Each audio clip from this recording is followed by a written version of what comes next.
اپنے باپ کو دفن کرنے کے لیے یہ شخص پاکستان نہیں آیا. جنرل مشرف نے اس کو اجازت دی تھی واپس آنے کی. چیکو ویرا بنتا ہے. جھوٹوں کا ورلڈ کپ اگر کوئی جیتتا تو اس ٹویٹ پہ نواز شریف جیتتا. یہ وہ آدمی ہے کہ جو 2 مرتبہ جنرل مشرف کے دور میں پہلی مرتبہ چپل چھوڑ کر کے پاکستان سے بھاگا, ڈاکیومنٹ سائن کر کے بھاگا. اس کے بعد والد کی تدفین میں شرکت کرنے کے لیے نہیں آیا. مشرف صاحب نے ہی اس کو پروویژن دی تھی کہ آنا چاہو تو آ جاؤ.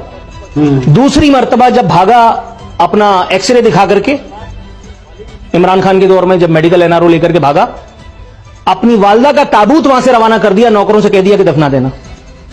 یہ عوام پاکستان کا رونا روتا ہے. یہ جنرل مشرف سے کہہ رہا ہے جھوٹا, سابق صدر سے ذاتی دشمنی نہیں, کل میں واحد کی عزت و آبرو کی قسم, یہ آدمی کعبے کی چھت پہ کھڑا ہو کر کے ہاتھ میں قرآن لے کر کے یہ کہے, سمجھ لینا جھوٹ بول رہا ہے, مکاری کر رہا ہے.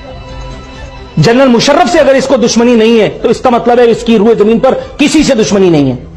اس کی پاکستان آرمی سے بھی دشمنی ہے, این اس دن سے کہ جس دن سے یہ بے روزگار ہوا. اس کی جنرل مشرف سے بھی دشمنی ہے.